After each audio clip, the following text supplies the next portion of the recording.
Hey guys, you probably know me. I'm Dalton Alchogachi, the 2018 Goodwill Ambassador for the Tall Cedars. And we're sorry that we couldn't make it on such short notice. I'm having like some health issues and stuff like that, so we just couldn't make it. But I hope to see you guys next time. Hi guys, I'm Stacy Alchokachi and I am Dalton's mama and very proud mom at that. Many of you got to meet us at the Midwinter Conference in East Tennessee this past year. Not this past year, but this past January. And we were so very excited to meet so many of you guys, and we were so looking forward to coming to Wildwood, New Jersey and meet even more of you. We want to thank you guys for the amazing opportunity you've given us to share our story and our journey with each and every one of you, and to hopefully raise lots of money for the Muscular Dystrophy Association so that they can help so many other children suffering from neuromuscular disease, even adults alike. So, but like Dalton said, we've been having some health issues with him ever since probably about 2 months before he became the National Goodwill Ambassador. Things got a little bit crazy. We are happy to announce, even though you will be seeing this in a couple of weeks, that today was a big checkup where we got his heart checked and his lungs checked. And his heart, it was the first time we had a cardiac MRI, and that MRI showed nothing. No thickening of the heart wall, no nothing. His ejection fraction is 60, which is normal.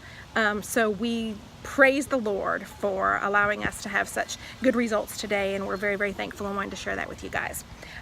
Some of the issues that we have been having is Dalton was diagnosed with pseudotumor cerebri just back at Thanksgiving time, and what that basically means is too much cerebral spinal fluid and intracranial pressure.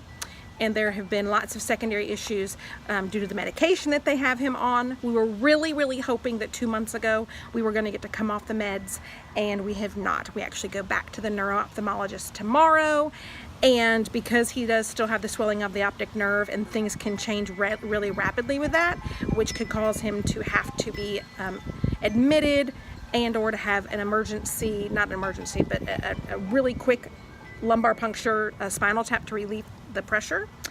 It's just too risky for us to travel to an area we're not familiar with, and it's a long trip. But more importantly, coming to an area we aren't familiar with and we don't know any of the hospitals and organizations there.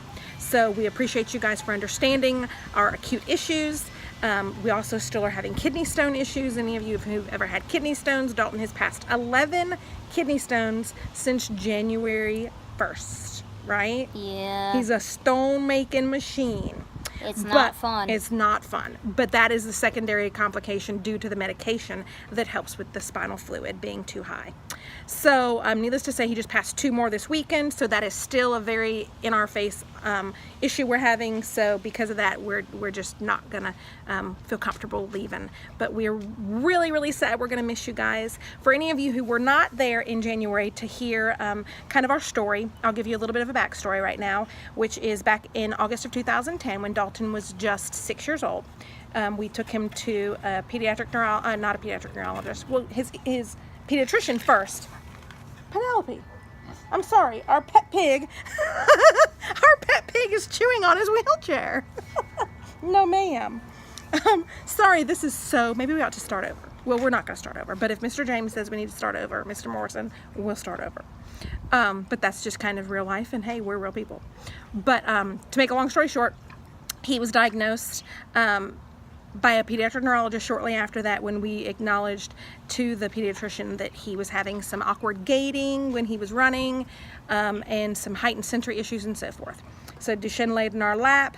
We had never heard of Duchenne muscular dystrophy. The only thing I ever knew about it was the Jerry Lewis telethon, and to be frank, I just knew it was depressing and I wanted nothing to do with it, so I never even watched the telethon. Well, fast forward to now, Dalton is now 13 years old. He has lost the ability to walk. He could walk until he was 9.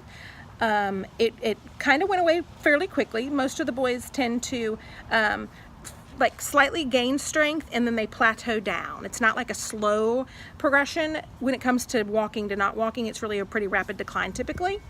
But obviously it involves all of his voluntary muscles and also his heart and his lungs. And that's why we're so thankful that today's visit gave us such good results with his heart and his lungs.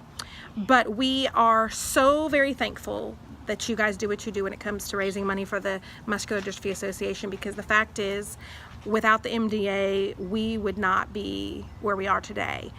In the very beginning, the emotional support that they gave us was tremendous, more for myself and my husband than for Dalton, because this is just life as he's known it. But for us, it was very emotional and difficult for us, and they were there to answer questions no matter what time of night. We have gone to family camp, which has been amazing. Dalton got to ride a horse, and you got to do archery and bowl and fish and do things. Like riding a horse, there would never be a way that we would have the resources to be able to let him ride a horse. And was it a cool experience? Yeah. It was a totally cool experience. And then when he had his first compression fractures in 2015, the compression fractures are due not from the muscular dystrophy, but they are due to the fact that he has been on corticoid steroids, which you all are probably familiar with prednisone. He is on one similar. It's not prednisone, it's called deflazacort, but it's in the same type family, and those can wreak havoc on your bones, causing severe osteoporosis. So Dalton does have now 7 compression fractures, but back in 2015, with his first compression fractures, the MDA actually, upon his discharge from the hospital, had a hospital bed here at our home ready and set up, waiting for him, so that we could borrow it. And we ended up borrowing it for almost a year before insurance actually approved his. So they're there in that way. Every time we go to an MDA clinic, like today we saw a pulmonary specialist, we saw his cardiologist, we saw a social worker. Lots of times we see physical therapy and occupational therapy, neurology, orthopedic. We see a plethora of specialists. And if you can imagine, even with insurance, those copays can be very crazy expensive. Usually specialist copays are $50 a piece.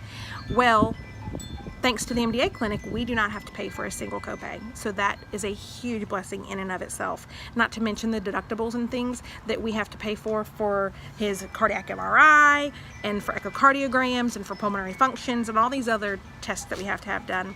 We also are not responsible for our copay. The MDA helps us with that.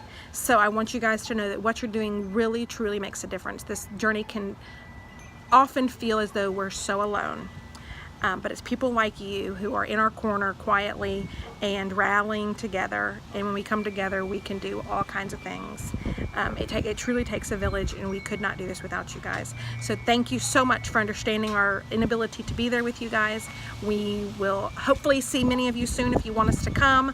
Dalton does homeschool, so our schedule is quite flexible aside from his health issues. We're hoping that the second half of this year we can do some more traveling.